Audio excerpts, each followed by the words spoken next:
Good morning and welcome to Hardlands Media Radio, broadcasting live from Q4 Radio, 1680 AM in Chicago. I'm Lainey Peterson and my co-hosts are Kit Cabello, Paul DuPont, Daniel Lepker, and Fernando Tirado. This week, our special guest is going to be State Senator and Illinois gubernatorial candidate Daniel Biss, who will be calling into the show later on. And we're also going to be talking, of course, all the latest news, plenty of it, including Trump's comments at the UN, North Korea, natural disasters, and the protests in St. Louis. But let's get started. It's been a week of, just a week of natural disasters, and we've got an earthquake in Mexico. It's looking very serious. Yeah, and actually developing on that story on the earthquake. So we had two earthquakes, a primary earthquake and then an aftershock just this past month. And then just this morning, there was another aftershock, a 6.1 magnitude aftershock. So we already have a death toll of around 400 people, and that is expected to climb. This is a serious humanitarian disaster. This is a crisis because let's remember, a lot of the people, at least they had some time, like according to some reports that I read, that because of the previous earthquake, people had time to react. Is that correct, guys? Mexico's dealt with earthquakes for much of its history. Mm-hmm. And not only do they get, it seems to be about anywhere from 30 seconds to 2 minutes warning, and people listen to those warnings, which is always a good thing. Yeah. Because of previous earthquakes, they actually have really good building safety standards. And from what I've heard, they're more or less comparable to California's codes. So in that case, but I do also remember on one of the news reports I read them saying we can have those regulations in place, but we can't, if we can't enforce them, it doesn't really matter. And so I remember one of the buildings that fell apart. The part that fell apart was actually a part that was recently renovated under new building codes. So it's, a situation where it's much better than perhaps other places in Latin America or Central America. But like everyone said, it's still a tragedy, and many people have died, including that school that collapsed. Yeah, and what I was really impressed by was a lot of media showing the cooperation that's been going on there. They were showing that dog that has been saving lives all over the place, and seeing really a country that's really pulled together to address this issue, and they're helping each other out. And as you pointed out, they've improved their building codes to address these situations, and they have a warning system, which I think is wonderful. But we need to be keeping these. Oh boy, good you folks. don't get much warning with earthquakes. No, you don't. But there's some, and if you've got a minute, that puts you in a position to take, to address the issue and put yourself in a safer place. Yeah, if I had a minute, if we were right in this room and there's an earthquake, there's some glass right behind us, and I'd like to have that minute to move to another room. Yeah, probably a good idea. Well, speaking also about warnings and natural disasters, Puerto Rico, this poor island. Yeah, it was just part of the United States, and they are really in bad shape. Yeah, it's just gosh. So you have a hurricane that comes in. That after a hurricane that almost wiped them out, both of them, I believe, Category 5 when they touched.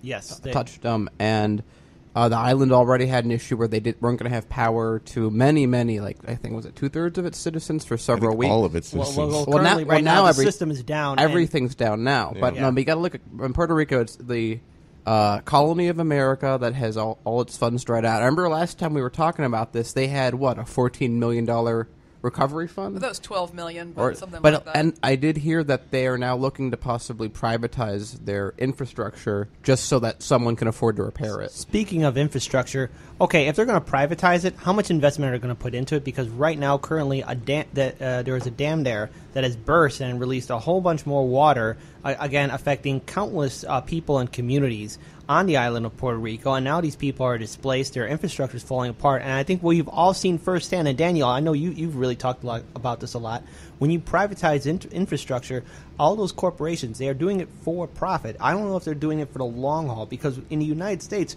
when we had FDR's New Deal program, look, the government was ensuring that these infrastructures were going to work and were going to hold and improve people's lives. And I'm concerned if they're going to start privatizing it, when the next hurricane comes in, what happens to the people? Well, we do know that the motto of today is privatize gains, socialize losses. Right. So I think that may be... Well, one thing I think people haven't thought of yet that I do wonder if it will be the case is Puerto Ricans are all American citizens. Mm-hmm.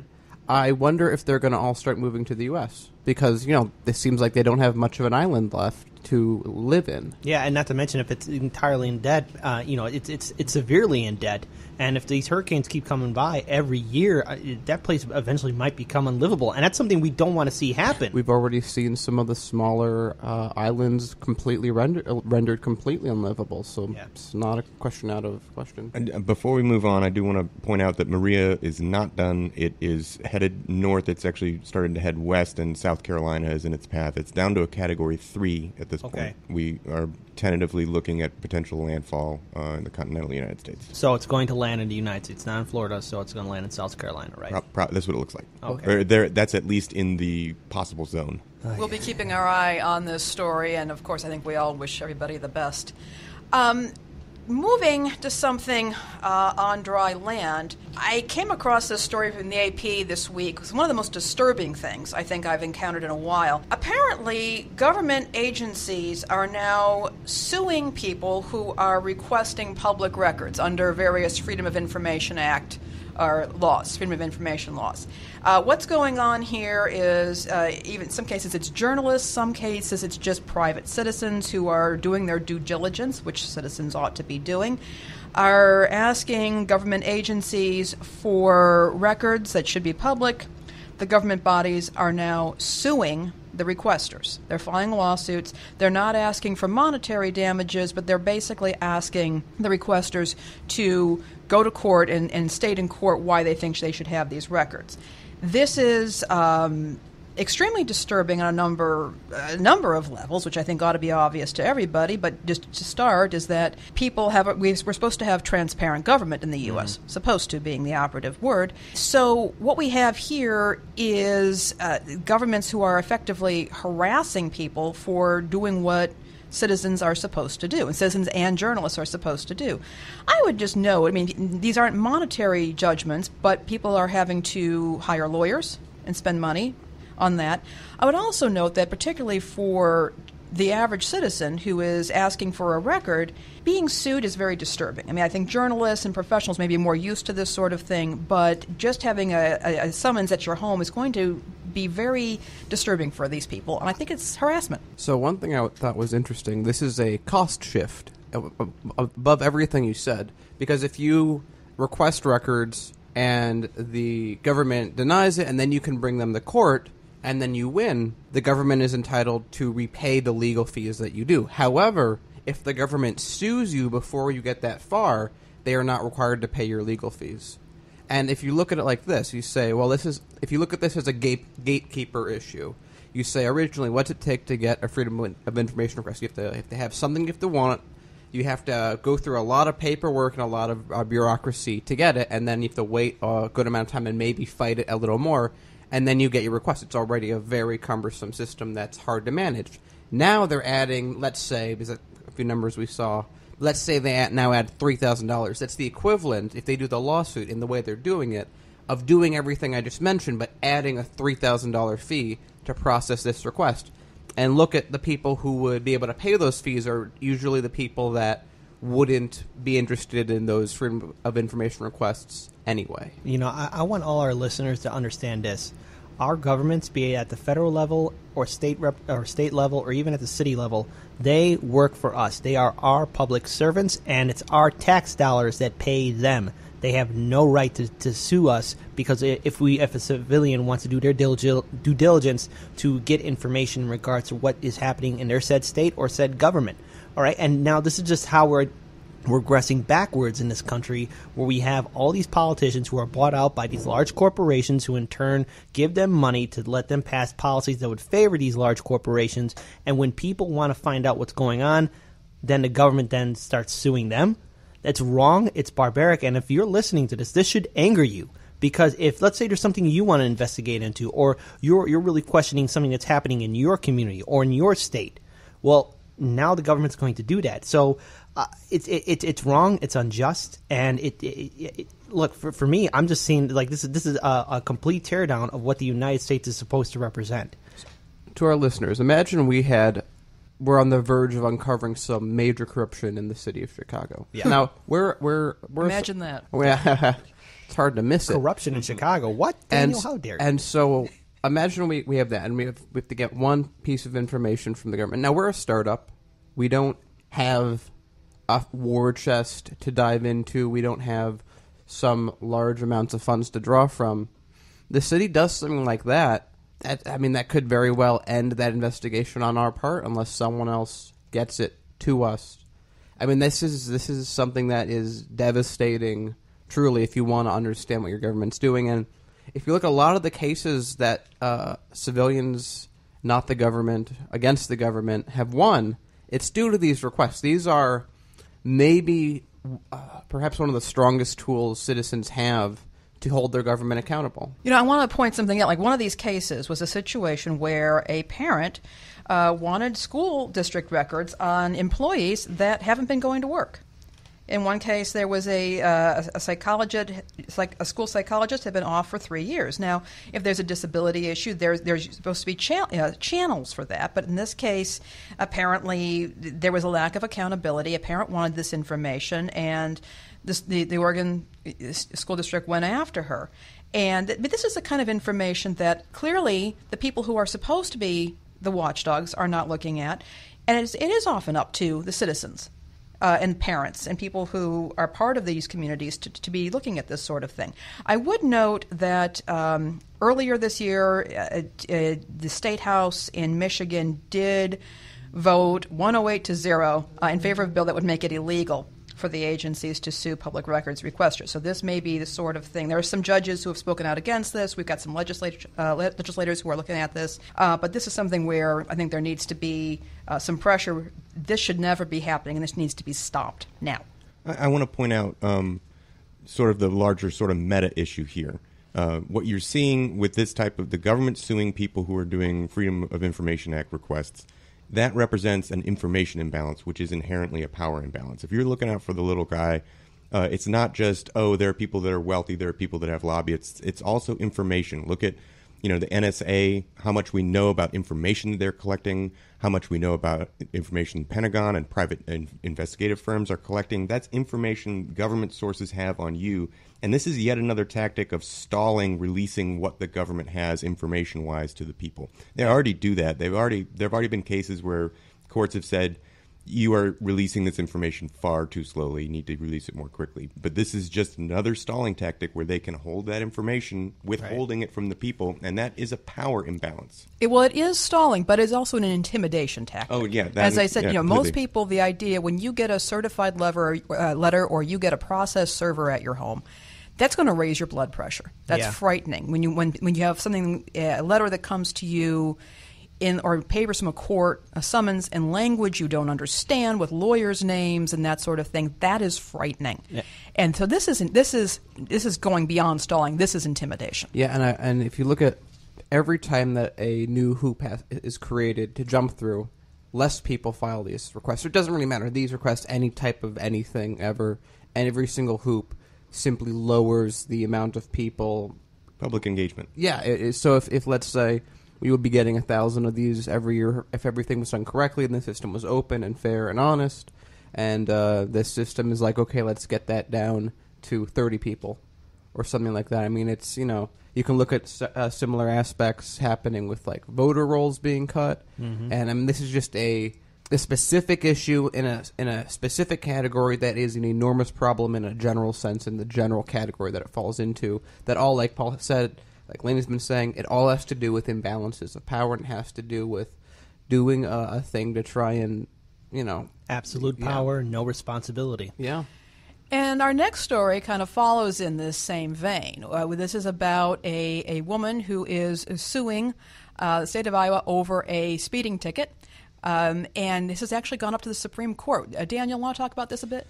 Sure. So this is a case of, again, we're actually very similarly, power imbalance. Yeah. So in this case, it is a private company that is doing speed traps for quote unquote safety reasons, and just like the red light cameras in Chicago that were reviewed as illegal now, this is a case of the police hiring a private business to give out speeding tickets and other camera-based ticketry. So Okay, so the big issue that's being brought up in this case, the reason it's at the Supreme Court is, as the plaintiff put, it's as if the police are getting their friend to do arrests for them without them being there. This is a private company acting as if they are the authoritative owners of tickets and being able to punish civilians for actions when they haven't been sworn in any way. They don't have the same responsibilities, even though we all know that police don't have a lot of those to start with, but at least they have some accountability, whereas this is just a private company. So it's being brought to the Supreme Court for that reason, that can the police, in a sense, unauthorized, have people that are not deputized or in any way, shape, or form collect fines from people? I do want to point out this is Iowa Supreme Court. Yes. The red light cameras everywhere. I mean, first of all, everyone hates them. Oh, yeah. I remember when Rahm Emanuel, during his last election, said he was going to take them down. And even most notably during the campaign, his campaign motorcade ran through a red light. Mm-hmm. I mean, everyone forgets that. But remember, there's a picture of it. Look it up online. Aren't they kind of allowed to? Yeah, but I mean, come on. Really? Yeah. You're going to say you're going to get rid of them. You go right through them. And then, again, false campaign promise. He never got rid of them. And he's just going to still keep them in. And people hate them. I mean, there's an argument to be made that even if the red light camera is owned and operated by your local government, it still is unconstitutional, and it still should not be in use. And it's clearly a money grab by police departments. But this Iowa case is extremely interesting and unique because it is a private company, and that's an even further separation from your local government. It's just like, it's sort of flabbergasting. It's sort of similar also to the parking spaces, the pay to park that we have here in Chicago. That's a private company that bought all the parking spaces with a sweetheart deal with the city of Chicago. Yeah, brilliant. We have that deal for 99 years. Am I off in saying that I'm seeing a potential continuum here between outsourcing certain minor law enforcement activities all the way to outsourcing corrections?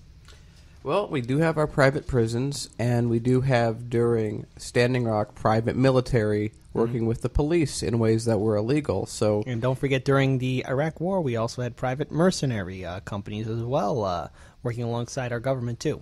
Yeah, it's a very dangerous trend of, I mean, if you really look at it, any private company, if you were to look at what they were 1,000 years ago, they would just be called mercenaries. Yes, and just for a side note, because I remember reading the Prince and the Discourses, and there's one line in there that Niccolo Machiavelli wrote in there. He said to whoever who was reading this in regards to being a prince, about being a state leader, never trust mercenaries, no matter what form they take. Never trust them. They are not loyal to the nation or your people. They are loyal to the coin. I mean, it's more or less, it's not that direct word, but he's basically saying, do not trust mercenaries. I want to add into that, one of the key factors that caused the fall of Rome is when the amount that they were paying on their military, but very specifically on the mercenaries that they hired, became larger than what they owed Wait, no, let me flip that. It was when how much they paid in foreign interest to loans they had taken in was larger than the cost of their military. That was the moment that they lost all power, because they're sending out more money than they're paying to their military. Yep. In this case, you bloat the entire budget, because, I mean, we know from military contractors and suppliers, you can get a wrench that costs to everyone else $3 is now suddenly $150. And we wonder why we're spending so much. I mean, it goes to all these costs are so bloated, they're so large, and I wonder if we really brought them down to what they should be, do we actually have a very strong military? Because it seems like everything's 100 times more expensive than it should be. Speaking of privatization and bloated costs, healthcare update. Oh, boy. We got a lot going on. Just breaking, though, and we can go into some other stuff that I know you guys wanted to talk about, but there's talk now that during sign-up season for the Affordable Care Act in the healthcare marketplace, that they're going to be shutting down the website for maintenance every Saturday. Convenient. During I think like a 12-hour period of time, something like that, when people might be at home and actually have the time to go through that system. That's the latest news that we're getting. Wait, so let me get this straight. You're saying that the government, to make sure they maintain the system, shut down a website that people need at the time when they most use it? And to a government that doesn't want that medical program to work at all. I think this is just a coincidence. Yeah, Daniel, hold on, guys. You are being very suspicious. You're assuming that the honorable people in Washington, D.C. would do something wrong to the American people. I think they're working really hard to get their approval ratings up from 11% to higher, okay? So how dare you? I apologize. I withdraw my complaint. Well, bring it back to the current healthcare bill. It looks like it's stalled out in its current form. John McCain kind of saw to that. Yes, thankfully. But they are still kicking and screaming and trying to repeal what we have in the Affordable Care Act and replace it with some other sweetheart deal that's going to give a lot of money to pharmaceutical companies and insurance companies. For the note, I mean, thankfully, there are people and organizations that are really stepping up, talking about how dangerous this health care reform that the Republicans and Donald Trump want to pass. Because, one, you have Senator Bernie Sanders leading the charge, really pointing out how terrible it is. And then you have comedians like Jimmy Kimmel stepping up. And thankfully, there's people like him stepping up, because when he asked regular parents what they have to deal with, he was shocked. Because of course, he even went against the Republican who said that it was going to supposedly pass a Jimmy Kimmel test. And he said, no, the only person that's going to pass is if you're the kid of Jimmy Kimmel. And that's it. Another interesting development with this is Lisa Murkowski from Alaska has always been against these healthcare bills since the beginning. She's always been one of the Republicans that have been pretty wary about these recent bills. And a rumor that was coming out was that Lindsey Graham offered her that this bill would not apply to Alaska if she signed on to it. Really? And what is she? Where's she standing at? Huh? Or she's not voting for it, just like she hasn't this entire time. But oh, good. It was coming that through backdoor deals that he was literally offering. He's like, okay, we'll make this bill won't affect Alaska if you sign on to this. That's crazy. It wouldn't surprise me, because look at the attitude in Washington, D.C. They live in their own bubble. They have no idea what the common man or woman, working class people have to deal with or struggle with every day. So they could pass this thing as much as they want, but they're not going to be affected by it, because guess what? They have a wonderful health care system for themselves, which is paid for by our tax dollars. In fact, a few of them even have Obamacare health care packages. Yeah. Wow. How convenient for them. Because and it's a few Republicans, because, of course, they want the best deal, and they got the best deal that they had in the market. It's a win-win, so it's good yes. for them. Yeah, and so this is very interesting, because this is the bill that, I mean, we really go down to why 1,000 times over is this trying to be repealed? Because if you repeal it, a few dozen people get about a $7 million tax break a year. Yeah, and remember, this is the same thing for Republicans and Democrats. They are bought and sold by the large corporations and donors and top 1% who paid them for their campaigns. Remember, all these honorable people in D.C., for the most part, they are making phone calls to their donors. They're not really looking at the legislation. Whatever their donors tell them to pass, they will do it. Now, thankfully, we got representatives like Bernie Sanders who are actually fighting for the people. Because if we didn't have somebody like him, or maybe a few others stepping up to do the right thing, who knows where we would be at right now in regards to this health care bill that the Republicans and Donald Trump want to pass. And just to remind everyone how congressional senators, congressmen work, they don't look at bills. Their aides do that. They spend 8 hours a day in a separate building making phone calls for money. They have to usually, I think it's about $1,200 an hour. So while you're wondering, why are these people doing it? They are at this very moment sitting in a desk calling up X rich person saying, hey, I need you to give money to my campaign. And the person says, okay, well, you know what I like. You know what I'm looking for. Let's make a deal. And remember, all the top 1%, what they want is nothing but tax breaks.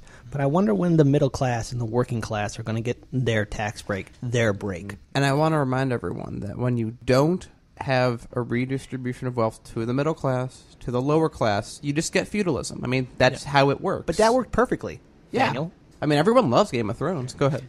And to clarify more on the bribe, if you will, from Murkowski, this is exactly what was reported in Politico. It says if Murkowski takes the deal, Alaska would be allowed to keep all existing Affordable Care Act subsidy payments from the federal government in place, along with the funding for Medicaid, basically exempting the state from the per capita caps on low-income health insurance programs. It would allow Alaska and Hawaii as well to opt out. And they're saying that they just included Hawaii to make it a not contiguous United States, and that's the reason they would be exempt. What, so the verbiage in the bill would be easier? So because Hawaii and Alaska aren't connected to the mainland, of course. No, that's the thing that Wait, but what if it was Alabama that wanted it? Would you just give it to Arkansas and be like, states that begin with A? Yeah. Well, to be fair, it's the most thinly veiled reason for this not to be them literally just trying to bribe Murkowski to side with. It's not. The bill. It's not even that. I mean, it's that, but it's also that this is a lot of the money from this is going to be redistributed from Democratic states to Republican states on top of all of this. So it's literally stealing money from Democratic states at the same time. I just have to say this, and this is somewhat related to the story, but in regards to politics, elections, this is something Heartland's media has been covering. We've been covering a lot of campaigns. I am so curious to see how the 2018 midterm election cycle is going to turn out, what the issues are really going to be talked about, who we are going to see step up and talk about issues that are really affecting a lot of Americans, because this issue right here is getting Democrats, Republican, and independent voters angry at their current elected officials. And we are going to know who really stands for the people, because this Republican bill and all the GOP senators and House representatives and maybe some corporate Democrats who are on board with this thing too, their stance in power might not be there anymore, and there could be new reformists and independents sitting in the Congressional, Senate, and House. But it's just going to be really interesting to see how that midterm election cycle, and I can guarantee you this, everyone, Heartland's media is going to cover it. I want to do one last thing. I want to give a shout-out to Rand Paul for thinking that the bill repeal is not strong enough and not voting for it. Everyone has their own way. Thank you, Mr. Paul. Okay, so Rand Paul. Dr. Paul. Thank you. Dr. Paul and Bernie Sanders. I mean, both won't see issues eye to eye, but thank you, and also John McCain and a few other Republicans and Democrats who are looking out for us. I mean, thank you. Yeah, I wish the Y was better, but the vote is the decent result. Yeah, yeah. I mean, yeah, the revolt, yeah. They're only human. All right, guys. Big story this week. Trump at the UN. We got North Korea. We got Rocket Man and Elton John and all this stuff. Let's talk about it. I want to apologize to Elon Musk. I know he wanted that nickname, but... Yeah, it's going to be a long time. Listen, this whole thing with North Korea, I've said this before in the show, and I'm going to say it again. It's just, I'm really concerned for my family and friends who live in Japan, okay? I got people who I know who live under there, and the fact that we have a commander-in-chief really, going toe-to-toe and stirring up the pot with the North Korean regime frightens me, because look, millions of people could die in a thermonuclear war between us and the United States. And let's not forget too that China and Russia are allies with North Korea to some extent. They share a large land border with North Korea. All right, and if there is to be military exchange, Seoul, South Korea, the capital of South Korea, is a major metropolitan international hub. It's home to a lot of businesses, economic trade, and everything else. And Daniel has mentioned it numerous times that should North Korea fire on Seoul, countless people will die. That could affect the economy. It's going to ignite a war. Japan will also be at risk as well. We also have the potential of Australia and New Zealand and numerous other allies at the risk of North Korea. These intercontinental ballistic missiles have a very long range. Not to mention Hawaii and the west coast of Canada and the United States are at risk too, because here we have Trump calling a dictator Rocket Man. And at the same time, too, the leader of North Korea responding back. And that has never happened. His grandfather and father never did that to any sitting president of the United States. And this just has me so worried for the people I care about. And not to mention all the other millions of people who are there. This is wrong. It's unjust. And before the international community, Trump is sounding like a blowhard. But this thing can go south really bad, really quick.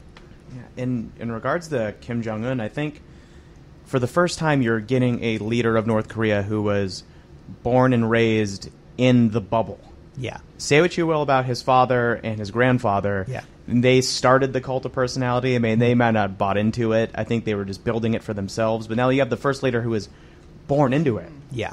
Like, probably one of the first true believers. This is the first generation. That's all he knows. Yeah. And the thing is, too, what we also have to remember is that the North Korean military and the North Korean country itself is very militarized. They can march up with a 1 million-man army just like that. And our forces could get easily overwhelmed. South Korea can easily get invaded. But let's not forget the pushback. I can only imagine the numerous amount of innocent people. In war, there aren't heroes. There's only victims. And if there's going to be a war between us and the United States, there will be nothing but victims. And no one's going to win. Plus, what if China and Russia step up to help out North Korea? I mean, say what you will about their relationship with it. It could be their crazy little friend, but that is still their ally. And Russia and China have a very powerful military, too. Do we want to risk war with two other major superpowers in the world?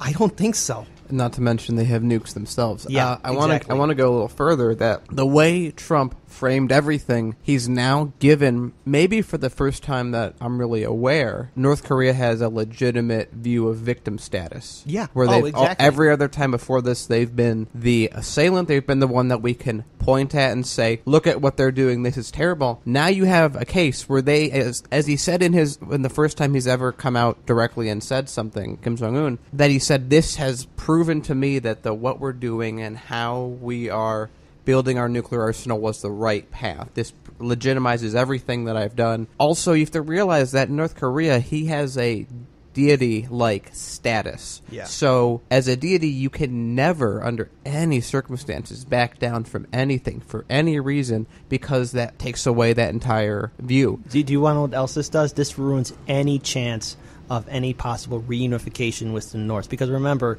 North and South Korea have been separated for a very long time. There's always been, before Trump got elected into office, there was always talks and peace deals of trying to bring reunification between South and North Korea. And granted, there are two different cultures, two different political beliefs. A lot has changed between these two groups. But now, as Daniel has mentioned, North Korea, it looks like a victim towards the international community, and plus most people in the international community are seeing Trump's talk towards North Korea as antagonistic. Why are you doing this? No other president has done this before. Anytime when even Kim Jong-un was insulting Barack Obama just waved it off. He didn't acknowledge it. But with somebody like Trump, if you call him names or you question any of his policies or decisions, he snaps and he screams, he cries like a child. Have we ever before, and this may sound superficial, but stay with me here, have we ever before had photographs of a president's chief of staff face palming? And we've had now this we had a chin palm at one thing that he did, and then and we've had now a face palm at this particular speech where General Kelly is It was Mattis, right? Yeah.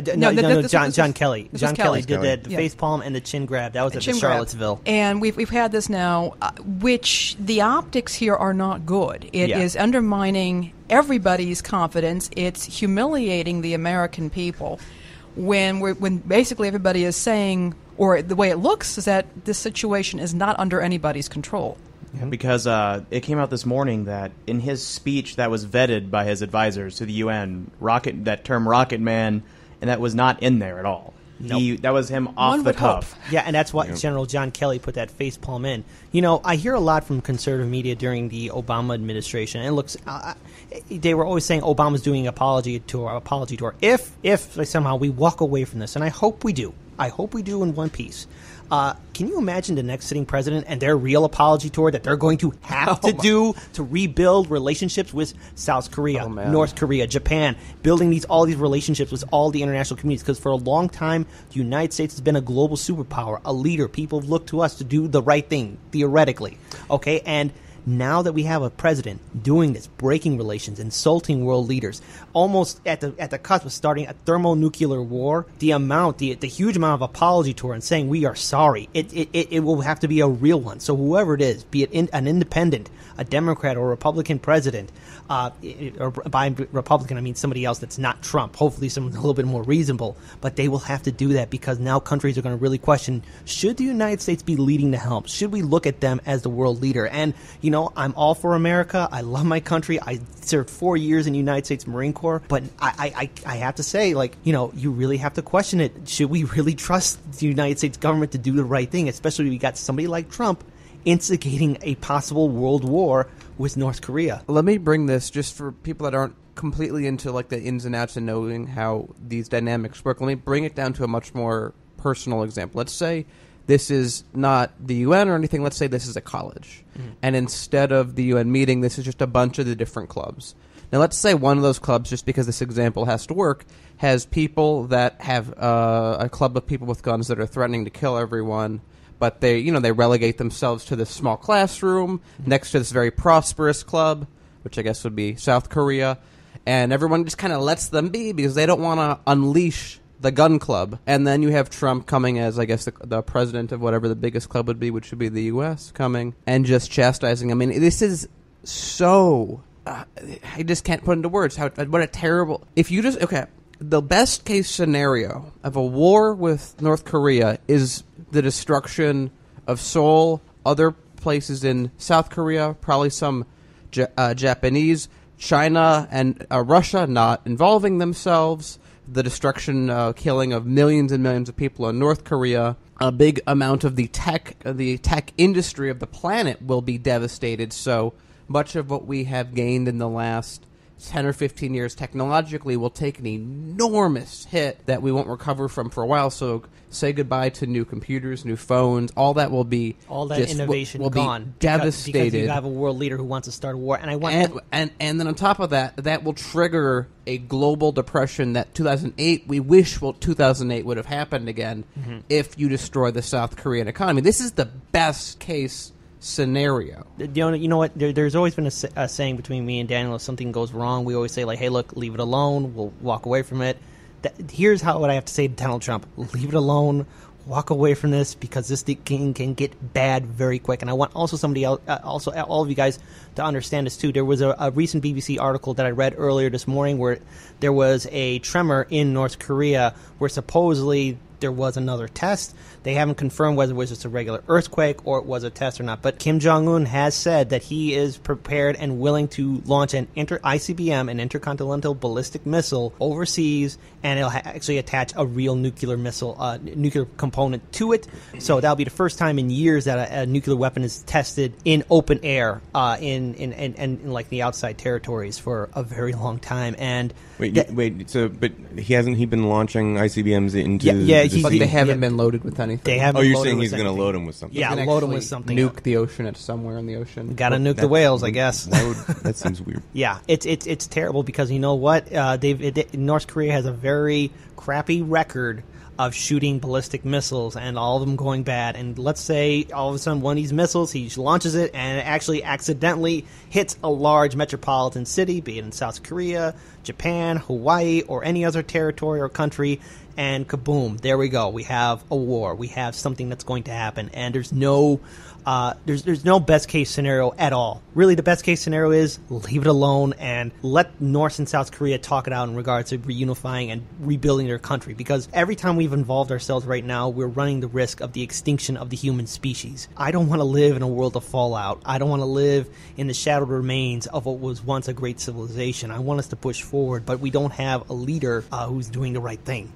I want to point out, I'd have a little bit of a different perspective on these events than I think a lot of people do, and I think a little bit different than you guys also. I agree, thermonuclear war, bad. Yeah. That's easy. It's a bad lose. I'm relieved to hear that, Paul. Right. As easy as saying white supremacists are bad, right? Yep, that's an easy one to come out and be like, yep, condemn that. That's a bad thing. I think we give North Korea and that government, we paint them in a constantly unfavorable light, and everything is framed as they could go off at any moment and this could be super terrible and oh no, war.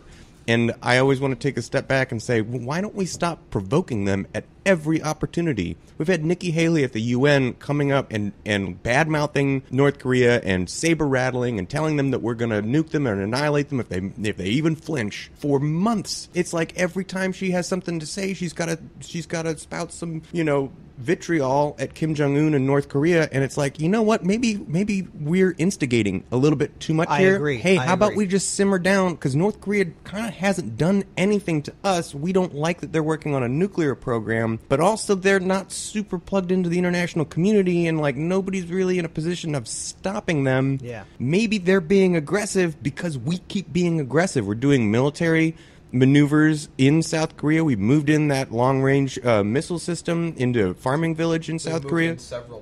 Several, and they don't want them there. And most of the South Korean people are like, can we stop talking about this? It's probably the only thing they ever talk about in their elections is like, hey, our neighbors of the North are crazy, right? Yeah. Like, why do we have to heap fuel to the fire? Why do we have to whip everyone into a hysteria of like, oh, nuclear winter's coming at any moment? You know what? I want to add something to that, Paul. For a while, under George Bush Jr. administration, as well as Barack Obama's administration, administration. Yes, of course, North Korea did fire some missiles and shoot some, artillery here and there, but there was a lot of effort on bringing jobs and infrastructure into North Korea, and that was working very well. I mean, the peace relationships were as stable as they could be at that time. And that's being very generous saying that because, look, it's a regime that's built with a cult of personality. Daniel said it best, that you never lose that face. But, I mean, with the general effort of not instigating them and just bring, hey, look, we can bring jobs, we can bring economy, we can bring relief, food, resources towards your people.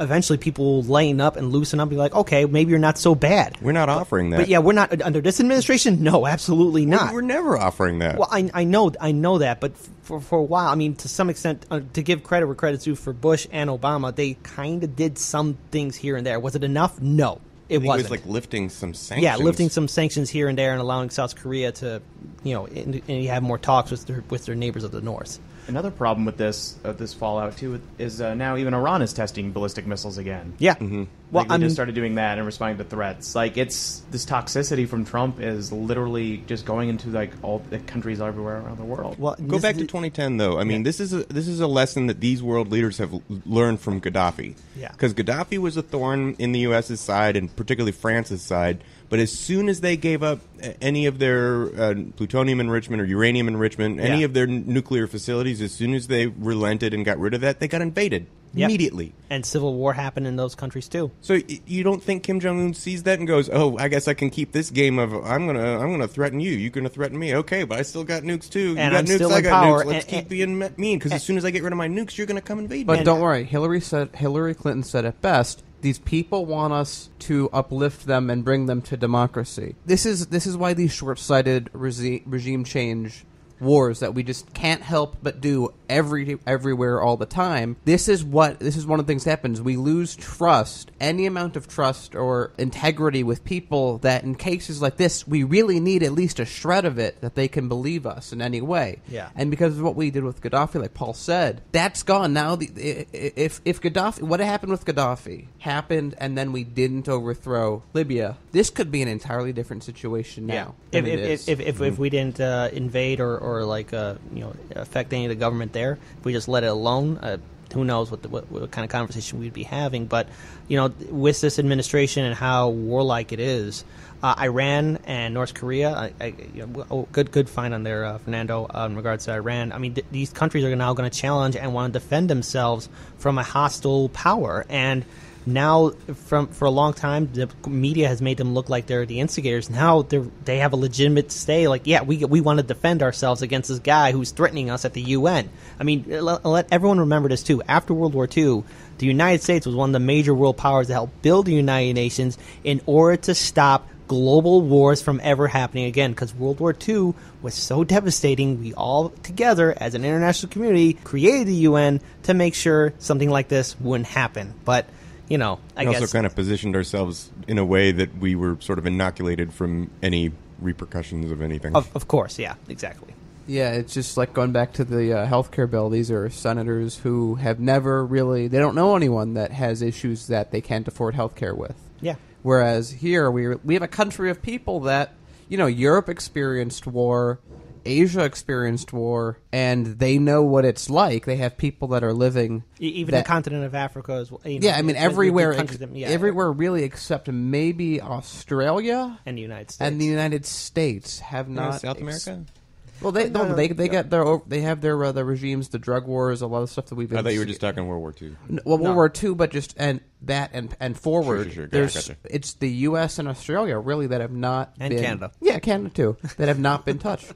Last major war in American soil was the War of 1812. Yeah, from a foreign power. Mm-hmm. From a foreign, I was going to say, didn't the Civil War happen? No one, like an invader. Yeah, an invader. Think of it this way: no one in America is alive remembering firsthand America being hurt by war. Yeah. Say for World War II was Pearl Harbor, and the say, invasion of the Aleutian Islands too. Alaska was still a territory. At that time. But that's I know. Those are the people that'll get health care. So they don't really matter. So they don't. It does seem like sometimes we do make decisions in the U.S. out of a bubble, or within the bubble, I should say. because there are just certain things we have not been exposed to. I think we sometimes forget how young this nation is. Not that there haven't been nations in North America, of course, and they are still there and now thriving, but the United States of America is a very young nation, and we don't have these institutions. We don't have this kind of collective historical memory, and again, we're also isolated in many ways. When you go over to Europe, people go across borders all the time, and they're aware of each other. I remember going to Denmark to visit my cousins, and they asked me if I wanted to go with them to Germany to buy some wine. Like you do.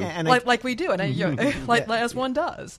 And it's just a very different mindset, and I really would like Americans to start getting the idea here. I want everyone to understand that should there be a military exchange between us and the other powers in regards to North Korea, just because we're in Chicago, too, doesn't mean that we won't be affected by this war. Because if there is to be a global conflict, we will be affected, and we will understand the real horrors of it. Countless people will be hurt. And we have to walk away from this while there's still time. Hopefully there's people in his administration, I hope, that are somehow trying to keep this guy in line. But I really don't think they have any power. I also want to point out that even if this happens, hopefully it doesn't, but if it does, this may still be the first war that we experience, even if it's not physical, because of the destruction of the global economy. Oh, yeah. Which destroying the global... if we look at recent American history, what are people alive still talking about that are older? What are the things they talk about as... World War II, the Depression? Yeah, and so this would be a combination of both. Again, only the Depression would be worse because... like I said, we've had global recessions because a bank in Myanmar closed because it didn't have enough money. And again, I just can't stress enough that we're so connected. This is like, if South Korea goes, it's like our hand being blown off. Mm-hmm. It's something that is... It's not only South Korea that can go, it's Japan, it's numerous other countries. But my point is we're so... Because of how we've built the world economy now with globalization, it's very much like we got to stop looking at ourselves as countries. Like for a long time, I don't really have the same patriotism because I don't see it as relevant because we're in a global economy. We have a world patriotism, and I look at it as the world is my country. Therefore, if any part of the world gets hurt, I'm going to get hurt. And in this case, again, I can't stress enough, the U.S., even if we're never bombed, will be crippled by this war. And also another note, too, and this was actually, I'm going to harken back to the 2016 primaries where Killer Mike was with, endorsing Bernie Sanders. Killer Mike being, he's a musician, rap artist, really politically active, too. He did say something that really stood out. A lot of Americans, we don't know where our food and money come from. And if we are hurt economically, this could drastically affect how people live, how people work, and where we get our food from. And we won't know where to place the blame. Yeah. It's going to be chaos. What'll happen when the value of the U.S. dollar drops? The dollar becomes... Which is based on bonds. I mean... The world is set up really around the value of a U.S. Treasury bond. I think if you want massive political change, that's almost a necessary step. Look, I'm a big fan. Depressing to say, I'm a big fan of Rick and Morty, and when Rick turned that galactic dollar bill into a zero, there was nothing but chaos. And so just remember that first episode, folks. If you watched Rick and Morty, something like that could happen. Daniel, chime in if I'm wrong. It might not be zero, but it'd be like 0.0001. I mean, remember, one thing I always say when people are worried about a real Nazi uprising in the U.S., I've always held the stance, no, it's not going to happen. The conditions are not right. You know what happened in Germany because of those conditions? The money was worth nothing. People had to eat boots because they were leather, and that's the food they could get.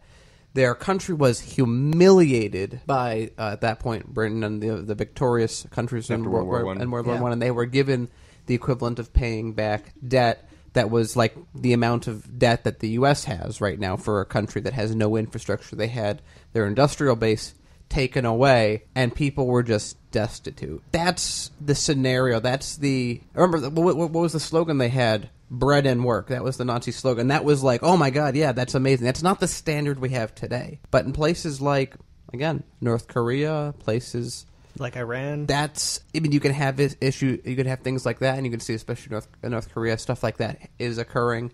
But I just can't stress enough how the world that we live in now will be a memory, and that's about it. It'll be like fallout, but not fallout. It'll even if we don't get hit, it'll be a fallout without a fallout. It'll just be a destruction. I think it's crazy that I completely agree with your stance that we need to view the world as like one nation, right? It's sort of a Star Trek like future, right? Oh, please don't say that because no one knows the origin of Federation. There was a nuclear war for that world to get started. I'm sorry, but I have to point it out there. No one talks about that for Star Trek. But that type of opinion that you need to, you elevate the world, and the world is a closed system, and we need to put nations secondary to that, is the kind of thing that will never get you elected. So it's hard to have somebody that takes that view of things. We're about to take a quick break, but I wanted to give us one little factoid since we're talking about ICBMs. There's something called velocity on impact. An ICBM, when it makes impact, the velocity is so great that no amount of conventional bombs would make the explosion any larger. It has more force on impact just because of the speed that it has. Specifically, the amount of energy in the impact is higher than the atomic energy holding the atoms together. Correct. You can see this yourself in a smaller way if you throw a snowball at the side of a barn. Right? No matter what direction you throw it at, it will always be a circle. That's because the velocity is greater than the force holding the snowball together. This is the same principle. The only reason a country would build an ICBM is to put nuclear warheads in it. That's why we're concerned with Iran building ICBMs. And North Korea has ICBMs, too. Indeed. And they're getting better at them. All right, we're going to take a quick break. We'll be back in just a few minutes. And we're back. Daniel, lead us off. So in St. Louis, there have been some protests that have been happening over the death of a guy that was a dealer by a cop who, on tape, said, we covered this last week a little bit as well, but these protests have been continuing. And one thing that I wanted to make sure we brought this up again this week is the attitude of the protesters is different, because when you see in most of these protests, it's a very issue-based, like, this thing happened, there's historical things that have happened, this issue is a big part. That's the general kind of message that you hear, the tone that you hear from people. What I've been reading with St. Louis is something that's new. It's people saying, I'm not going to turn the cheek the other. It's a very much a last straw sort of protest, and it seems that, and I just read that there's a new coalition of people protesting that it's a large group of white people to show that it's not just one race that's protesting this. I think it's just everything.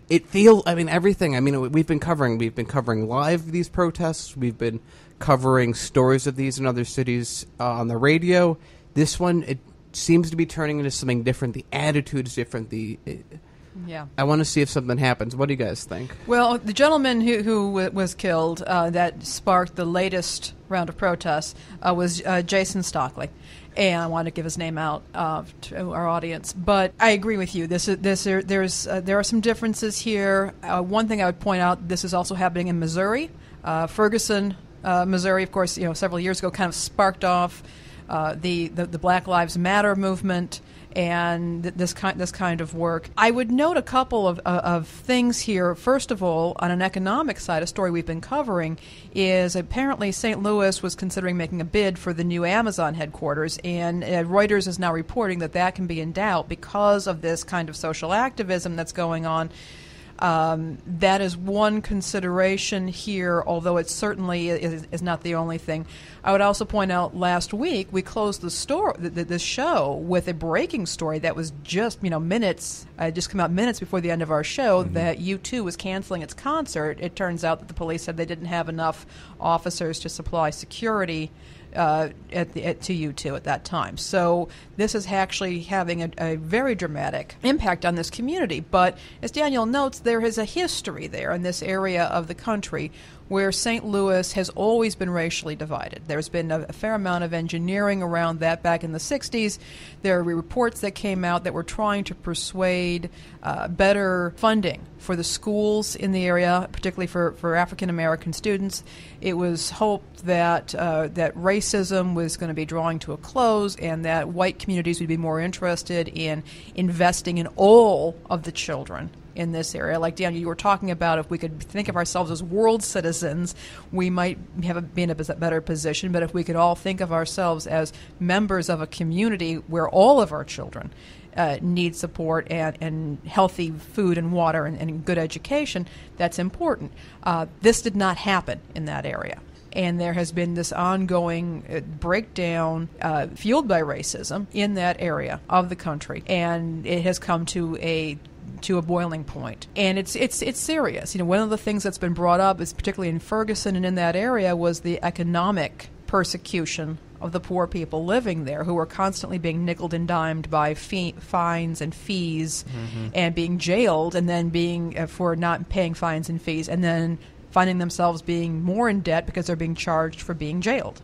So there's a lot of stuff going on here, a lot of frustration in this area of the country, and I think that is in part what's going on with these protests. Yeah, and I want to add in that if you look back, so you look at the history of the U.S., as we mentioned in the previous break, short history of the U.S., if you are, especially if you're African American, what's that history? You have slavery, followed by Jim Crow, and then segregation. And now you have the police state. And I want to bring that up because if you go to Jim Crow, that's when, if you're black, you can just be lynched by a group of white people, and that was fine. And now we are very clearly in an age where you can just be killed by a cop, and that's how it is. I mean, you have on tape a police officer saying, "I'm going to kill this guy," and then a few minutes later, he shoots the guy. You have stories every day. They're not, a lot of them aren't covered just because there's so many. There's something else I want to add to this that Daniel's mentioned too. It's not only just the African American population that's been affected by this, but let's look at the first world Native American countries that were here. For years, they had to deal with the three options: genocide, mass removal from their land, and try to assimilate. But even when they did try to assimilate into American culture, they still were shot at, and they were still forced to move off the lands. Let's look at the Latino population as well, as they were targeted. Women have also been targeted for they didn't have the right to vote for a very long time. If you're part of the LGBT community, you've been targeted too. And everyone has been affected by this massive police state that we have. Now, look, I know that there are some good cops out there. There are, but I mean, in the system that's been established, that is currently there, even they have zero power to really affect things, and we need real reform, real civilian oversight over the police department so they can actually do the job and protect people, not hurt and harass people. And right now we have a president who's encouraging the let's call what they are, terrorist organizations, the KKK and the Nazis, for basically instigating more fights. Look at Charlottesville. I mean, he's stirring the pot in what could be a very unstable environment. I mean, it's crazy. I want to color this in by a little thing. Again, our good friend Jimmy Dore said when the pipeline protests were happening, and they had a few cops that resigned because of the colonialism that we were still pushing and the heist of oil companies, and everyone was like, "Oh, great, those cops, they're standing up and they're quitting." And Jimmy Dore said, "That's not what you want. You don't want the good guys, the good cops, to leave, because like Kit said, the good cops, if they try and say something, they're blackballed or they're fired, so they leave out. So they're naturally over time are kicked out of the system. The system, it's all about these systems that occur. The system of government we have, all of these things we're talking about go into these systems and how they feed back to each other. With police systems, the people that will follow orders, the people that won't say anything about their fellow police officers, the people, I mean, we see the kind of cops that we're worried about, and we see the numbers, and when we say, where are the good cops? Well, they were kicked out. Where are the cops that are going to say anything? And so they have a code of silence that's enforced very strong, and like a fraternity is. Remember, it's the fraternity of police. It's just a group, just a frat. It's a frat. I mean, a frat's not too far from a gang. It just they have lawful powers, weapons, tanks, and no accountability. It's no different from the government. The police are actually beautifully mirror the government. And as much as we can all dislike Trump, he's, I think, a perfect face for what the systems of government we have do. He has put an ugly face on every single facet of government, okay? It's not just... I wouldn't even say he put an ugly face. He put a face on where it used to be they were all pretty faces. Yeah, he got rid of the whole thing of neoliberalism. But I just want to add one other thing. To me, I'm just seeing this president, his administration, who he supports and who he hates. And he seems to be going after numerous groups, and he reminds me of that guy in the bar who starts a fight with everyone. And sooner or later, people are going to gather around that bar, talk to each other, and say, hey, do we really like this guy? I don't like him either, and it never bodes well. This is just a serious embarrassment that we have in our country of an elected official who's insulting international neighbors, but also his own people that he's supposed to represent. I want to piggyback also off of what you were saying, Daniel, in terms of what happens when the good cops quit, or what happens when the good cops speak out. Do you guys remember about 10 days ago the Hawaii cop that spoke out against the internal investigations that were going on in their precinct, and basically how when somebody in the public files a complaint against the police department and the police department doesn't make that internal review public and transparent and consistently rules in favor of the police department itself, something is wrong. That dude went way out on a limb, and I don't know, I don't know if anybody's really been able to follow up with him, but I'm pretty sure he's not having an easy time still being a police officer in Hawaii. Probably not. No. Well, we're going to keep it. We're going to continue looking at this. I know that last night there was a white allies only demonstration in St. Louis. It seems like the community is coming together here. We'll keep everybody posted. Moving on, we also had news this week of a massive defense policy bill. So I want to say, hey, do you remember everyone when the government said that we couldn't afford free tuition at public colleges because or health care, but specifically college, because that was ridiculous. It was way too expensive. It would be anywhere from $50 to $70 billion. We don't have that kind of money. Well, good news, everyone. We just raised the military budget by $70 billion. Daniel, I have a question. I have a question, and somebody better answer it. How come we can get the money for that? Why? You don't ask that question. It's the military. They just get it. What? But think about it. I want to harken back to Jimmy Dore, the great framer of certain things. America is like a drunk father. There's never college tuition money, but there's always beer money. This balloons our military budget to very close to what we were at the peak of Afghanistan and Iraq, 2003, 2004. We're at about $700 billion a year right now. So that puts us more than the combined military expenditures of the next 10 countries. Yeah, and we supply almost all of them. Right. Hold on. I want everyone to remember, even if you put all our allies and even our enemies, if you combine all their military budgets together, it still barely even reaches to the extent of what we have. They don't. It takes a lot of countries added together to really match what we spend on our military. And mind you, we are so scared of North Korea, a country that has numerous sanctions and trade policies against it, and they have an army, but it's not a real substantial army. But yet we have this huge defense to basically bully this little punk country. I mean, come on. I want to add in contextually something I think people should worry about. First, if you noticed our cyber defense or lack thereof, we have a very weak cyber defense. So we're not so good with the cyber. We're not so good. You know, we have the best sabers, yes, but not cybers. It's great to have Abrams tanks, but when you can't communicate that you need more fuel, they're not that helpful. Yeah.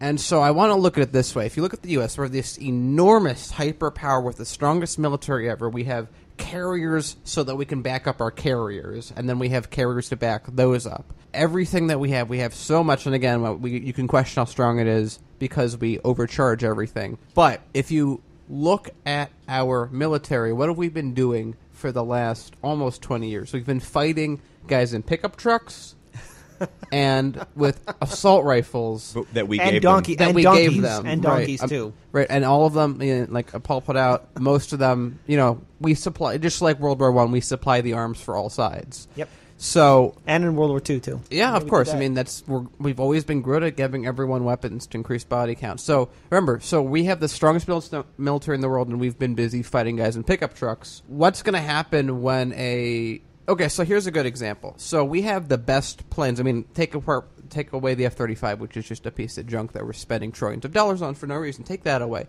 We have the best Air Force ever. So you know what China's been doing to counter it? They're just like, okay, well, they have these really amazing planes. Let's just make a drone that costs a 1/10,000th what their plane costs and build 1,000 of them. And probably, maybe if they shoot down, if they don't have enough missiles to shoot them all down, we'll just take them out if they hit 5. We don't care if we lose 5. They're just going straight up war of attrition. War of attrition, because we're just spending all this money on things. But because the way that we're setting up our military, it's like I said, at the border. Eventually, if 1 million North Koreans run into South Korea, we're going to run out of bullets. Just what happened in D-Day. Yeah. And if you have the best plane ever, it doesn't matter if it only has 12 missiles and it's fighting 100 drones. And there's another thing too. Speaking of planes, there was that what's that experimental jet that we're still working on? Took The us 12 years. F-35. Yeah, the F-35. The F-35, money in the ocean. Yeah, I don't know. and mind you, when some of those pilots, especially when it was first being created and being tested, a lot of the pilots who were flying it suffered brain damage and other physical, ailments in regards to its oxygen, how they were being supplied oxygen. It's to a $500,000 helmet. It can't fly when it's cloudy. It can't fly at night. A lot of things mess with the lasers. If it's upside down, it can't fly properly. It can't maneuver, and it's supposed to take on the role of a bomber, a fighter, an assault plane. Again, the reason I bring this up is if you look at the configuration of our military, other countries are spending far less money than we do. Yep. Actually, there's a great. I was reading of some of the Chinese doctrine of how they would hypothetically plan for U.S. invasion. What they've found out is when a carrier group moves in and sets up in an area, that's it. It controls like 1,000 miles in any direction or 500 miles in any direction, completely, utterly, fully. And so what's their counter is actually very similar to what Iran would be doing. Is just okay, we'll just make 10,000 unguided missiles and just shoot them in that area. And Oh my and God. then that's effective. I mean, they're terrible. taking over. What we have specially made things that are meant to fight almost one-on-one with other countries, and their entire counter is, well, we'll just build 100, which actually harkens back. Funnily enough, I just realized to the U.S. strategy against the Nazis in World War II, where the Nazis, you can have one Panzer would be 10 Shermans, but as the famous quote goes, when do you remember that one with the German general surrendering? And he said, "One of my Panzers can take out 10 of your Shermans," and the American general said, "Well, it's a good thing we have 11." Yeah. And this is what's happening. We've flipped. We've become that nation where one Abrams can take out a bunch of tanks, but if they just have a lot of tanks. Yeah. Well, the Soviets actually did that. Well, we're going to have a whole history lesson, but the Soviets did like massive manpower against superior technology, and their massive input overwhelmed Nazi Germany. I mean, come on. It seems like that's the winning strategy in war, right? That's how we won our War of Independence, right? Yeah. Was guerrilla warfare. That's how we lost in Vietnam. That's was how we guerrilla lost, yeah. warfare. Yeah, guerrilla war- That's yeah. how we've stalled out and not had any conclusive victories in any of the countries that we've been fighting in. I guess mission accomplished or whatever in Afghanistan, but no, not it's Iraq. It was Iraq. for That was mission Iraq. accomplished. But I don't. How is it that we spend so much money and we're getting the Ferraris of the skies, but not really? It just seems tactically backwards, right? I used to have a history professor that would always say we're always fighting the last war, and it seems like we're still doing that. Like we're not progressing in our own military. We don't have a cohesive military strategy, or at least not one that's public. Well, remember, because what have we been fighting? We've been fighting things that don't threaten us. Right. If we have a Ferrari of the sky, because if you have a drone that costs many millions of dollars and you just want to blow up a wedding, I mean, we have that down. No one beats us at that. But if you're actually going to fight a war against another power, I guess unless we're only relying on nuclear weapons being a deterrent, I'm not sure what we really have. I also want everyone to remember this, too, that a lot of Democrats and Republicans voted for this expansion of the $700 billion bill. Oh, it was almost unanimous. I mean, this was unanimous support. I mean, there was at least Bernie Sanders and 8 other senators that voted against it because they have the foresight to realize that, this massive bloated military budget is hurting other areas that we need desperate funding in. And our other elected officials don't seem to know or care about, what's really affecting a lot of the other people in this country. On top of that, as we invest more into this military, I can't help but think of the scene in Oliver Stone's movie W, where I don't know if this conversation happened or not, or was done by verbatim, where the actor playing Dick Cheney was talking about conquest and control over the Middle East and having resources and being in competition with China and Russia and everybody else. And why have this unnecessary conflict when we can all work together and invest into new energies and new resources and don't waste all our money into needless military expansion or military conflicts? Because the conflict was the excuse to go in and take resources. Yeah, of course. People need to remember that I believe it's something like a third of the investment of it might be the planet, might be the world. Someone have to check me on this. About a third of the investment's all in fossil fuels. Yeah. Of some form. why are we in the Middle East? Because there's oil there. Why do we need the oil? Because it makes cars go. Why do we need to make cars go? Because, that's how things have been, and that's how we decided after the car wars, when they were trying to determine cars that either be fueled on grown energy like ethanol or batteries or gasoline. You had your Rockefeller ensuring it's oil, and then we ran out of oil here, and the world, it's like blood in our veins. We've adapted the entire country to run on oil. Yeah. We grow our crops with oil. Plastics are made out of oil. Our jets run on everything that moves, for the most part, runs on oil. The power plants that make everything more or less run on oil, coal, less so coal now, but oil, natural gas. We've built ourselves in a way that's so fundamentally weak that we have to occupy an entire portion of the globe to get 300 million year old sunlight reliably delivered to us, when there's sunlight beaming down on us every day, that we don't want to spend a fraction of the money we're spending in a year to start using that, because money in politics exists. Yep. So we keep doing the same thing. We keep status quoing, and people say, why aren't things changing? Why are all the laws the same? Why are we only incrementally changing things? Because the status quo has evolved around the way the laws work right now, and if you change them, it hurts those people by definition. And all I can think about is how future generations will look at us and the amount of resources we wasted on needless military intervention, military investment.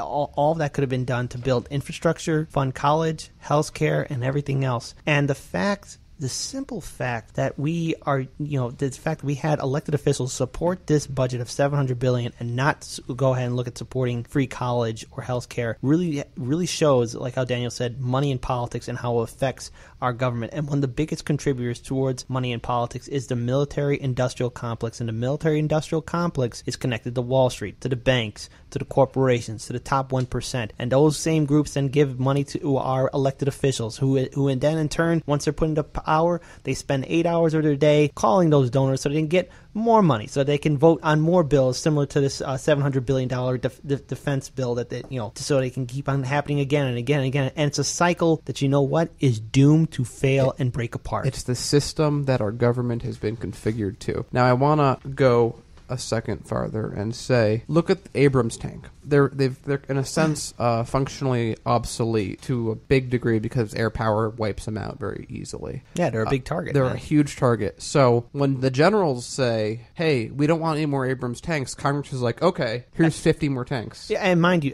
then remember, there's a lot of maintenance into maintaining those tanks. And just what other tanks were like that? The German Panzers. Here's the thing: when our military generals and admirals, when they say we don't need it, we're good with what we have, they mean it. Okay, yeah. They know they have, and there's different military people in the professions that they have in the different separate branches that can maintain the current gear. If you overbloat it, they don't know where to put it. They don't know what to do with it. It usually falls apart. It requires maintenance. All this stuff requires maintenance and due diligence, and there's not enough people in the military, in the Army, Marine Corps, whatever, to drive 500 tanks everywhere at once. Especially when they take, a gallon of oil every half mile. Yeah. And so here's this. Actually, it's really fascinating. I never really thought of it, but we basically, the way Germany made things, weapons of war, is how we're making them.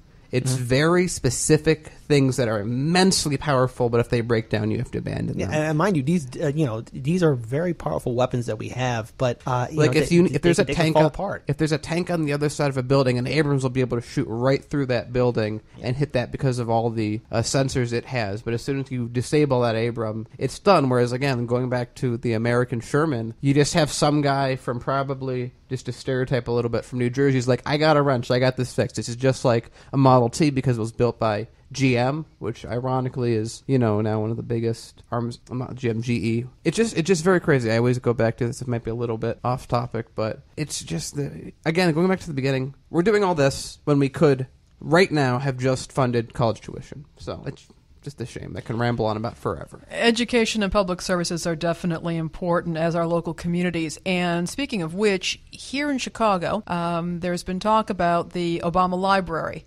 presidential library going to be going up in the community. And some of the community activists have been talking about this, and they have shown a lot of concern about what could happen to a community when this library goes up. And they're asking for community input so that there can be an agreement between the developers as well as the community as to what benefits there will be to the community. Yeah, so in the South, they want, from what I remember, they want a third of the buildings that are built to have affordable housing, and they want something like 70 or something % of the jobs created to go to the South Side community. And then in addition, it seems that the library wants to use public land rather than, as a company, buy its own, as you would do if you're going to build something, rather than just try and do what happened with the Star Wars museum that was coming. Yeah, oh boy, I'm so glad we got rid of that. This is just, for Obama coming home, I would expect him as a community organizer. He knows the people there. That he should know about the hyper-segregation. He should understand funds, everything why happening this is here an in issue. Chicago. He should understand, but as we know, he just spoke to Wall Street for several $100,000 not too long ago. Yeah, and that goes great for any kind of sitting elected official. I mean, Hillary Clinton did it all the time, and that's why she won the presidency. Well, he wasn't sitting anymore. It was I know. right after he got out.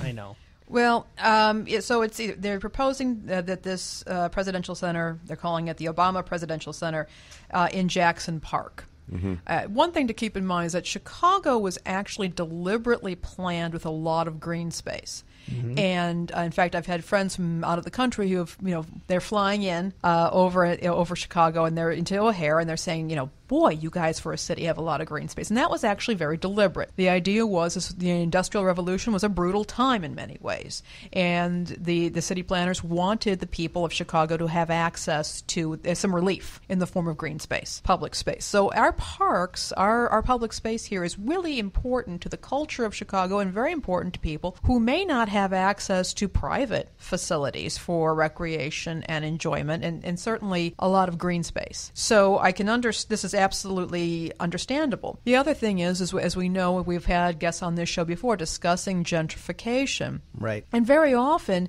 people will frame gentrification, well, you've got new businesses coming and you've got economic opportunity, but the people who may benefit from this are not necessarily the people who are living in that community. And displacement is an injustice. Mm-hmm. It very simply is. There's numerous common themes. People are being displaced. People are losing their homes. Renters can't afford the rent. The local businesses that are there are being forced out. Large real estate developers are moving in. Large corporations are moving in and rebuilding and removing what was once that great community. I remember when we were at Tom Tresser's event, we were waiting to get to it, myself and Daniel, and I was reading the Red Eye article, and I saw on the front page of it, it said, "Enjoy Pilsen, a rare community here in the city of Chicago. Enjoy it before it's too late." And I was like, oh my God, is this newspaper going to talk about the gentrification that's happening in Chicago? No, it was not. They were talking about all the hip bars and restaurants and Mexican culture that's there and Latino culture and dancing, but ignoring the people. They were just talking about everything that's hip to do. And look, I get it. People like to have fun. I'm a person who loves to have fun, but I hate having fun. Yeah. But so when I see this Obama library coming in, I understand how Obama is perceived. Like people do still like him, and in many ways he's really missed. But the fact that this is being built in an area we're losing green space.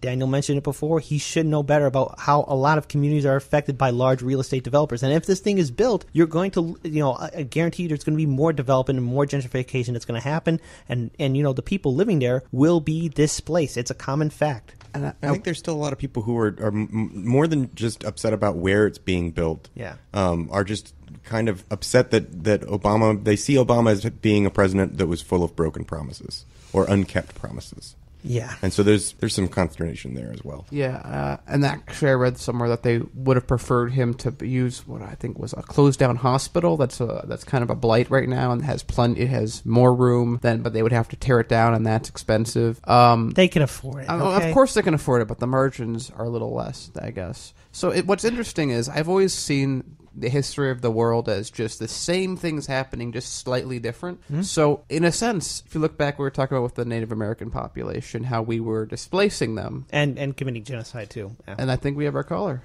Oh, fantastic. Excellent. Hi, this is Hardlands Media. You're on the air. Hey, Daniel Biss. Hi, Daniel. How are you? Great. How are you? All right. Well, we are very glad to have you here. This is Kit Cabello. I've interviewed you numerous times at a lot of events in regards to your campaign and your race for governor of Illinois. So recently we've been covering a lot about property and rent, especially here in Cook County, how people are being displaced and how gentrification is really playing a role. And, of course, other parts of Illinois could be affected by it as well. So essentially, for our listeners and for everybody else, first, can you introduce yourself? And also, more importantly, in regards to property here in Illinois, what will be your plans in regards to making sure that everyone, be it low income, middle class, to be able to still keep their houses and still be able to rent if they choose to rent out or live in apartment complexes for rent? Well, thanks for having me. I'm Daniel Biss. I'm state senator in the 9th District and candidate for governor of Illinois. I'm running for governor because our state's hurting. We've got the state in incredible turmoil, an unbelievable budget crisis. But frankly, for decades before that way, the system didn't work for most of us. A tax code that was rigged, written by the very rich for the very rich, a school funding system that didn't work for most people, social service and healthcare systems that were not adequate, an election system bought by big money. We have a shrinking middle class in Illinois and more people are living in poverty. And all of these things have been the case because we have not had a political system that was responsive to the needs of most people. We've had a political system that really kept most of us locked out. And so I'm running for governor to build the kind of movement we need to enable our government to finally be on the side of the rest of us. And so the example you asked about around rent and gentrification is a perfect example of what we've been dealing with in Illinois, where for the wealthy, for people who are connected, the situation has worked out great. But if you're just trying to figure out how to stay in affordable housing in a changing neighborhood, it can be incredibly difficult. A series of things. Number one, there's legislation in Springfield that would allow rent control back in Illinois, which has been banned for quite some time. That bill should pass. I'm a strong supporter of that bill. That's number one. Number two, we need to make sure that our zoning requirements have requirements for adequate, affordable housing and new construction projects. Next, we have to make sure that the way we do our development allows for density near transit nodes, and that density should not be just luxury density, but should be, again, affordable housing density as well and mixed use. If we do all of these things, we'll see our communities grow in ways that leave room for everyone. But if instead we continue to allow for kind of irresponsible development that is not really about creating room for everyone, but is about creating wealth for the few, we're going to see poor people and people of color continue to get pushed out of communities across not just the city of Chicago, the state of Illinois. And speaking of which, Heartlands Media, we've been doing a lot of live streams covering a lot of protests, and every time our last recent large protest was about all the unions and SEIU and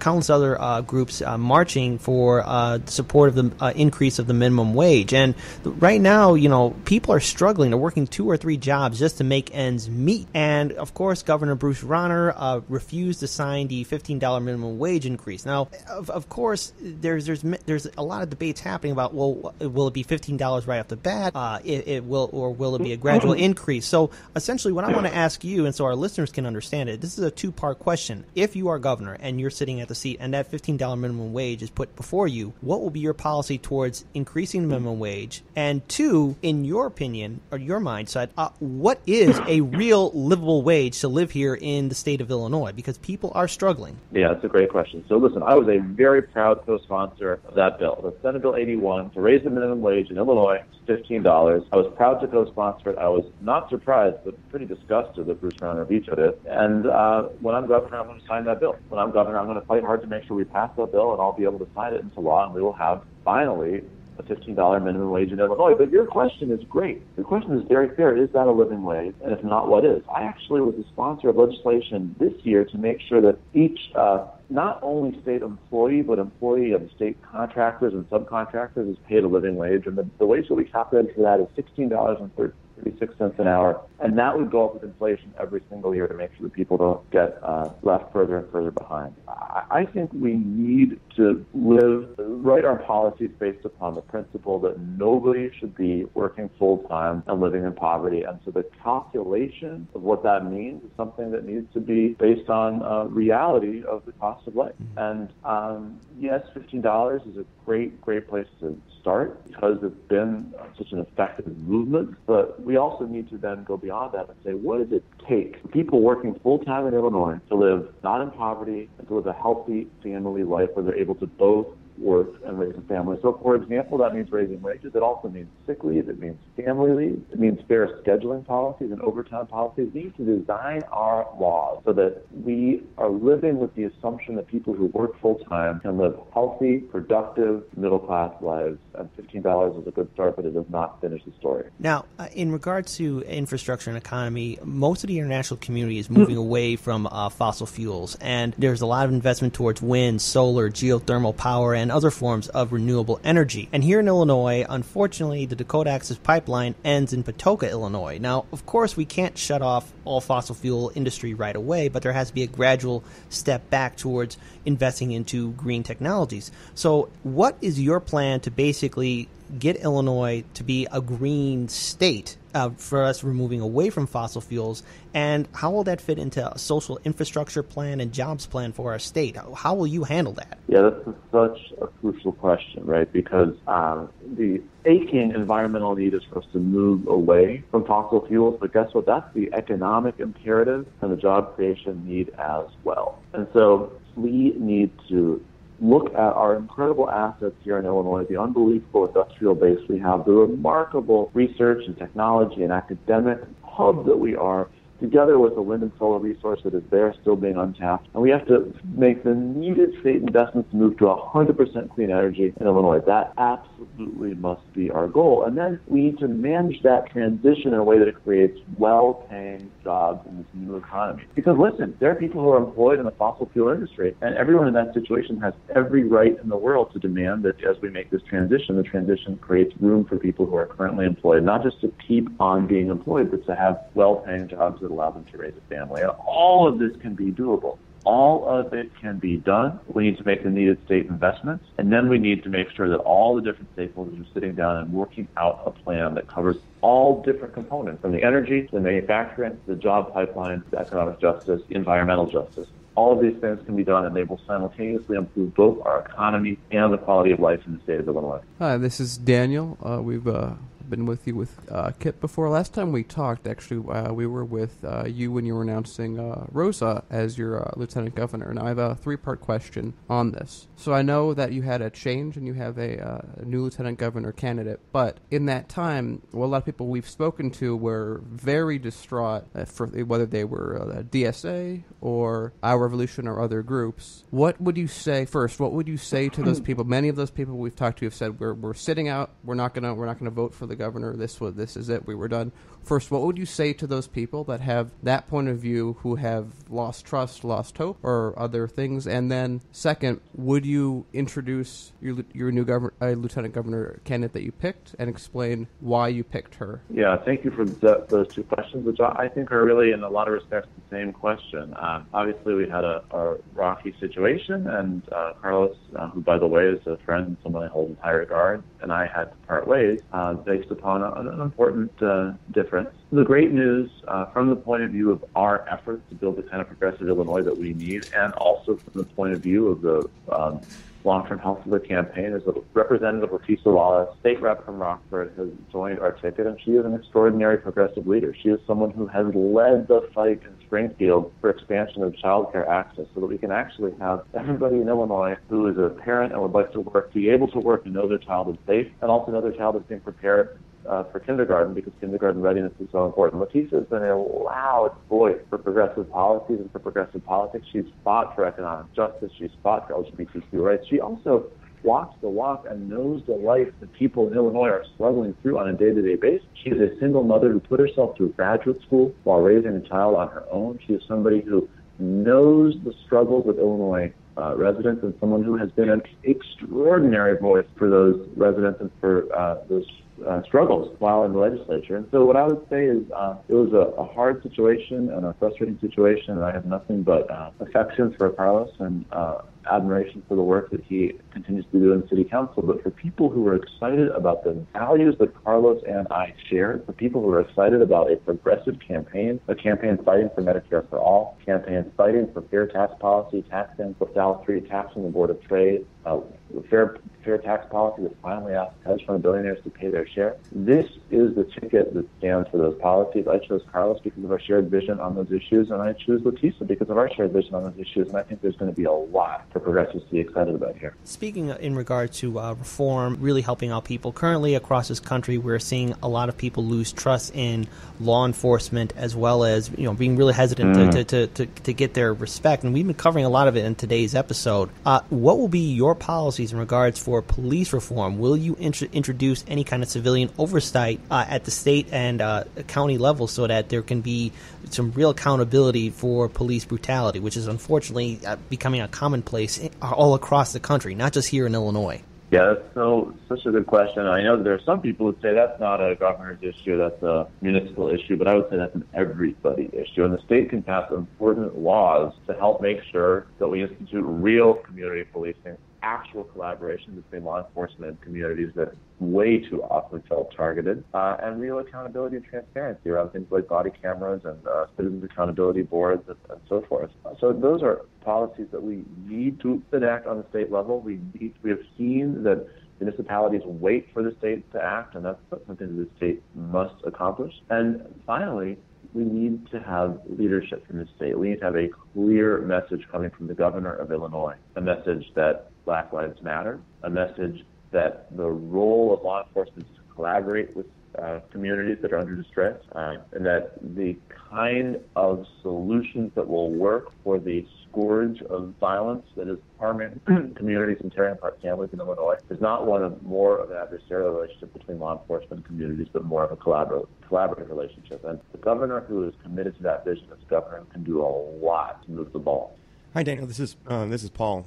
I'm curious, if of all of your platform positions and all of your policy positions, what would you consider is sort of your premier position? What is your number one priority? What is your flagship campaign policy? We've got to start to fix the state's problems by getting rid of the flat tax provision in our Constitution. It is so unfair. It is so illogical. It is so antiquated. It has completely stopped us from having the ability to raise adequate revenue to run a government without just unduly punishing the middle class and the working poor. And this is something that, though it's in the Illinois Constitution and it's been there since 1970, so people think it's normal, there's only 4 states with this. It creates an extraordinary level of injustice in our society. If we want to fix the state of Illinois, we have to fix that first. And for now decades, Democrats have run for governor saying, yeah, I'm for doing that, but I'm going to have some other priority. I'm going to worry about some other issue that's not going to upset the people who fund my campaigns. Oh, that's going to take too long to get done. We don't have time to worry about it. And therefore, decades have passed and nothing has changed. Well, I'm elected governor on a Tuesday evening. Let me tell you that Wednesday morning, I'm going to work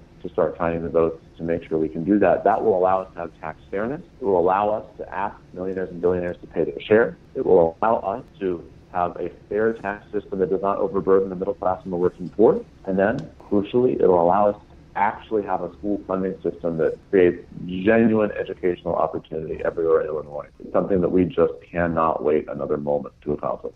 Hey, Daniel, this is Daniel. So one question I had was, it seems that a lot of the state legislators, whether they be Democrat or Republican, are leaving office very, very soon. How do you think that will factor in to if you were to win the election? Do you see it as an opportunity or an issue? It's both. You have to see new blood as an opportunity. You have to see new blood as a chance to make real bold choices. There's no question that what we have been doing in Illinois for decades has not worked, and so the thought that new legislators might be quicker to take that kind of needed bold action is exciting to contemplate. At the same time, let's be honest about the fact that legislators are leaving in droves because the situation in Springfield is pretty ugly, and because there are people who have lost hope about whether we have the tools needed to solve these problems. And so I think we need to acknowledge that and name that and accept that and say, listen, if we're going to solve these problems, we all need to stand up together and say it's possible, it's doable, there can be a better future, there can be fiscally sound Illinois that achieves that fiscal soundness not by balancing our budget on the backs of the middle class and the working poor, but by finally asking the rich to pay their share. Okay. And that can be done, and I think that a new, fresh legislature might be the best way to do that. Senator Daniel Biss, this is Kit Cabello. We have interviewed you numerous times on our social media, but this is the first time you are on Heartlands Media, the radio station. So essentially, for our listeners who are listening to you for the first time, where can they find more information about you on social media and on the internet so they could probably learn more about your campaign or possibly volunteer? Well, thank you for asking that. My website is danielbiss.com. DANIEL, B as in boy, ISS as in Sam. You can follow me on Twitter at Daniel Biss, or go to my Facebook page, facebook.com/Daniel Biss. And we would love not just to have you read about the campaign and see my position on the issues and what we're up to, but obviously I'd love for you to do that. We also love to answer your questions. We'd love to get people involved. We're going to solve the state's problems if we're able to build a real people's movement that can transform the politics we've had in Illinois.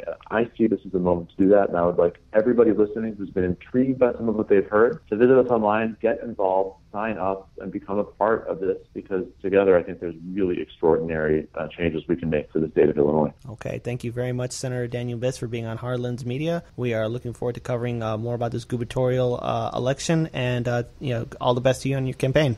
Thanks so much. All right. It was great to hear from him. We've seen him on a lot. You've done so much work with him in the past, and it's been great to see him. For those of you who are interested in checking out some of our previous interviews with Senator Biss, you can actually go to our YouTube channel, and we encourage you to visit there and to subscribe. We also encourage you to like us on Facebook. That's where you're going to see a lot of our videos, particularly our live streams, which are incredibly popular. So thank you so much. We are wrapping up here. But I did want to give a shout out to a very important part of our Heartlands Media team, Mr. Paul DuPont. He is going to be taking off for Kenya for a couple of months here. He will be back. He has been with us pretty much from the very beginning. I just met Paul this past January. He's become a great friend and somebody who I care about deeply, but more importantly, somebody who I really respect for his talents here on the board and in editing and his professionalism. He's just a fantastic guy. Paul, we are looking forward to hearing from you. So as you can, when you're in Kenya, please send us some podcasts, and we're going to be getting that up for the listening pleasure of our friends and followers, and we're looking forward to hearing from you, and we're excited to have you back, and we wish you well. Yeah, man. Thanks. Take care, dude. You've done a lot of work. Yeah, I'll be off the internet for a while, but whenever I do have connection, I will send some stuff your way. Pleasure working with you, man. It'll be great to see you when you come back. Paul has really worked on a lot of content, and we'll upload it. We'll talk more about it on our social media page. But dude, yesterday you've done so much work. Thank you, Paul. You will be missed, man. Yeah, a lot of people that have been following us have. Paul does a ton of work behind the scenes. He runs the radio show. So when you hear the radio show, that's thanks to Paul. When you see a lot of our more advanced videos, whether it be major debates that we do or stuff that's going to be on CAN TV, Paul was there for that. So we're going to miss you, Paul, and I really, really hope we're going to be able to fill in your shoes while you're gone. I'll be back, maybe next year. Looking forward to it. All right, folks, thank you all so much. Tune in next week. Same time, same station. Bye-bye.